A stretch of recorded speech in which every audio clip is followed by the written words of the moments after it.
Hi friends, आज हम लोग पढ़ेंगे फ्रांस की क्रांति जो क्लास 9th का चैप्टर 3 है।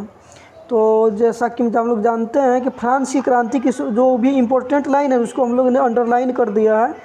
तो फ्रांस की क्रांति की शुरुआत कब हुई थी? 1789 ईस्वी में हुई थी।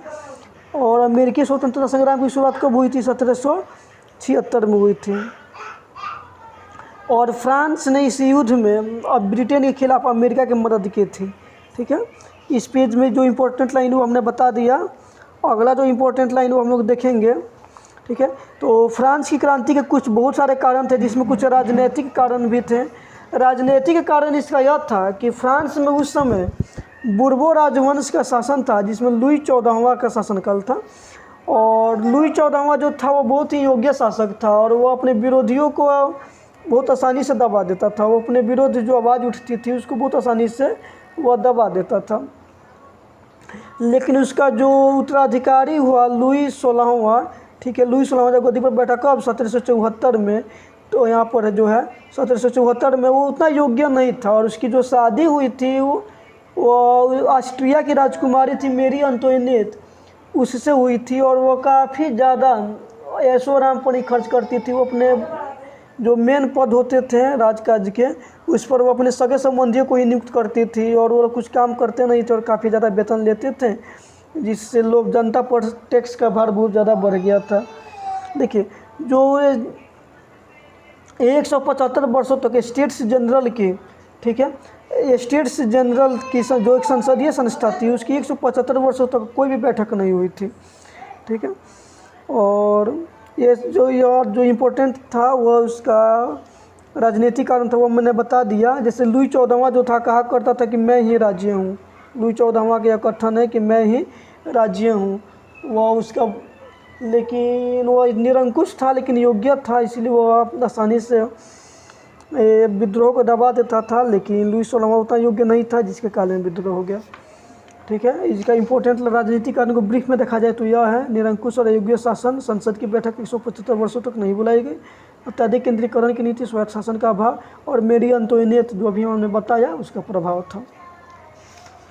राजनीतिक कारण हम लोगों ने देख लिया।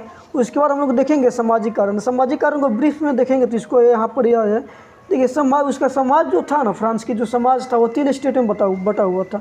प्रथम स्टेट में कौन थे? पादरी थे। द्वितीय स्टेट में कुलीन वर्ग थे। और तृतीय स्टेट में था बड़े व्यापारी, व्यवसाय, शिक्षित वर्ग, किसान, शिल्पी, छोटे किसान, नौकर एवं मजदूर, ये लोग थे। तो प्रथम स्टेट में जो पादरी वर्ग था और द्वितीय स्टेट जो कुलीन वर्ग था, ये लोग सिर्फ ऐशो आराम के लाइफ जीते थे और ये कोई भी टैक्स नहीं देते थे। ठीक है ना, कोई भी ये लोग कर नहीं देते थे। पूरा कर जो था वो तृतीय स्टेट के लोग देते थे। इनकी स्थिति और भी ज़्यादा खराब थी। तो ये सामाजिक कारण था। आर्थिक कारण देखेंगे तो आर्थिक कारण में ये था कि वो पूंजीपतियों को, ठीक है, आर्थिक कारण में देखा जाएगा तो जो वहाँ के जो राजा थे वो पूंजीपतियों को कर वसूलने का ठेका देते थे, जिनको क्या कहा जाता था? टैक्स फार्मर कहा जाता था। और ये टैक्स फार्मर कुछ टैक्स देते थे और कुछ घोटाला कर लेते थे। ये लोग पूरा टैक्स नहीं देते थे, जिससे भी और राजकाज के लिए धन की कमी होने लगी। इसको ब्रीफ में देखा जाए तो असमान कर प्रणाली था, जिसे हमने बताया कि प्रथम स्टेट द्वितीय स्टेट टैक्स नहीं देते थे। ठीक है, उसके बाद भूमि कर भी दिया जाता था, धार्मिक कर भी अलग तरह रखता था। बेरोजगारी बहुत ज़्यादा बढ़ गई थी, बेरोजगारी की समस्या थी। ठीक है, गिल्ड प्रथा थी, ये सब आर्थिक कारण थे। और देखिए, किसानों को जो भूमि कर दी जाती थी, इंपॉर्टेंट लाइन है वो, किसानों को जो भूमि कर दी जाती थी उसको टैले कहा जाता था। और जो धार्मिक कर था वो टीथा था। ठीक है, तो एग्जाम में पूछ सकता है कि टैले में धार्मिक कर क्या था? तो वह टीथा था और टीथे। ठीक है, और भूमि कर जो था वो क्या था? वो टैले था। इसके अलावा सैनिक कारण देखेंगे तो सैनिक कारण था कि नियुक्ति में असमानता थी।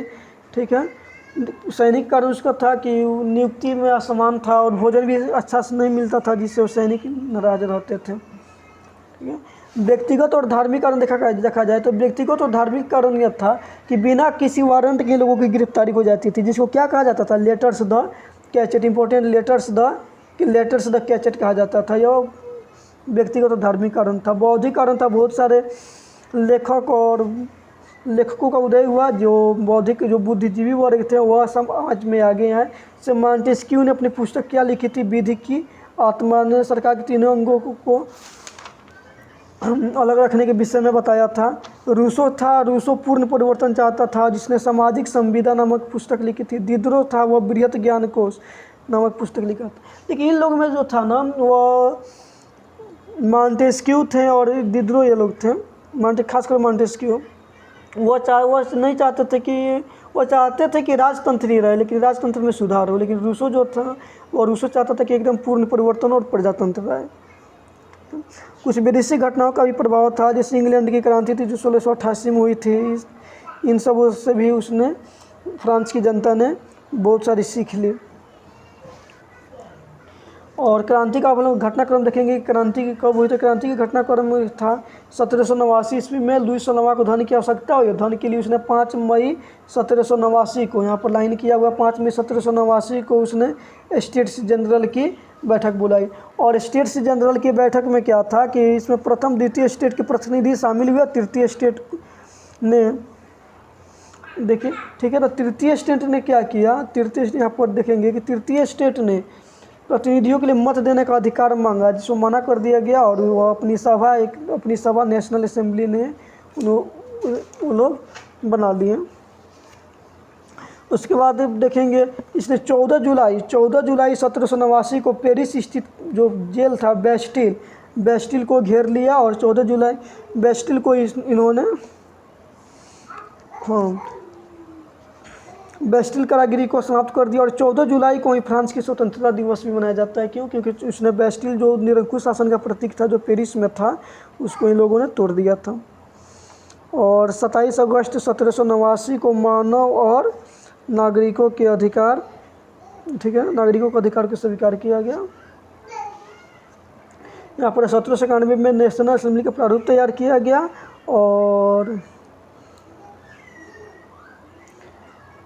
जो छोटे दुकानदार घड़ीसाज, ये सब छोटे दुकानदार घड़ीसाज मिलकर भूतपूर्व कॉन्वेंट जैकब के नाम पर जैकोबिन क्लब भी बनाया गया, जिसका नेता कौन था? मैक्सिमिलियन रॉबespierre था। ठीक है, और रॉबespierre वामपंथी विचारधारा का समर्थक था। और वामपंथी विचारधारा का समर्थक था। और उसने क्या किया? 21 सितंबर, ठीक है ना, 21 वर्ष से अधिक उम्र वाले को मतदान का अधिकार दिया। ठीक है, और लुई 16वां पर, यहाँ पर लिखा गया बहुत इंपॉर्टेंट लाइन, लुई 16वां पर मुकदमा चलाया गया। और 21 जनवरी 1793 को लुई 16वां को फांसी पर चढ़ा दिया गया। और बाद में यहाँ पर मेरी अंतोनियत को भी फांसी दे दी गई, यानी लुई 16वां को भी फांसी दे दिया गया। और उसकी पत्नी जो थी मेरी अंतोनियत, उसको भी फांसी दे दिया गया। उसने नया कैलेंडर भी बनाया। नया कैलेंडर कब से चालू हुआ? 12 सितंबर 1792 से। अब हम लोग क्रांति का परिणाम देखेंगे। क्रांति का परिणाम यहाँ पर बहुत ब्रीफली दिया, इसको हम लोग उतना इम्पोर्टेंट नहीं है। जो इम्पोर्टेंट ब्रीफली उसको हम लोग देख लेंगे, इसको हम समझा देंगे। पुरातन व्यवस्था का अंत हुआ, यानी जो राजतंत्र था उसकी समाप्ति कर दी गई। धर्मनिरपेक्ष राज्य की स्थापना हुई, जनतंत्र की स्थापना हुई, व्यक्ति को महत्व को स्वीकार किया गया, समाजवाद का प्रारंभ हुआ। बहुत इंपॉर्टेंट लाइन है। जो पहले था कुछ लोग कुलीन वर्ग, पादरी वर्ग, इन लोगों को जो अधिपत्य था उन लोगों को समाप्त करके समाजवाद का आरंभ। दास प्रथा को समाप्त कर दिया गया। राष्ट्रीय कैलेंडर की शुरुआत हुई, जो हमने भी बताया भी। और सरकार पर शिक्षा का उत्तरदायित्व सौंप दिया गया। और यहाँ पर देखेंगे इसके बारे में 1794 ईस्वी में दास मुक्ति कानून पारित किया गया। और 1848 ईस्वी में फ्रांसीसी उपनिवेश से दास प्रथा का उन्मूलन कर दिया गया। ठीक है, अन्य देशों पर भी क्रांति का प्रभाव पड़ा। इटली पर प्रभाव, इंग्लैंड पर प्रभाव, जर्मनी, सब पर हम लोग प्रभाव इसमें ब्रीफ में दिया है। 1832 में इंग्लैंड में, यहाँ पर है 1832 में इंग्लैंड में संसदीय सुधार अधिनियम पारित हुआ। ये सब प्रभाव। अब हम इसका क्वेश्चन आंसर देखेंगे। जैसे यहाँ पर फ्रांस की राज्य क्रांति किस वर्ष हुई थी? 1789 में। बेस्टिल का पतन कब हुआ था? 14 जुलाई 1789 को। प्रथम स्टेट में कौन आते थे? पादरी। द्वितीय स्टेट में कुलीन। ठीक है, तृतीय स्टेट में कौन आते थे? न्यायाधीश। वोल्टेयर क्या था? एक लेखक था। रूसो किस सिद्धांत का समर्थक था? जनता की इच्छा का समर्थक था। मॉन्टेस्क्यू ने कौन सी पुस्तक लिखी? विधि की आत्मा। फ्रांस की राज्य क्रांति के समय वहाँ का राजा कौन था? लुई 16वां। ठीक है, फ्रांस में स्वतंत्रता दिवस कब मनाया जाता है? तो 14 जुलाई को भी हमने बताया भी। बाकी फिल इन द ब्लैंक्स भी भर लिया जाएगा। आज की वीडियो में बस इतना ही। मेरे चैनल को सब्सक्राइब कीजिए, लाइक कीजिए, कमेंट कीजिए और शेयर कीजिए। Thank you.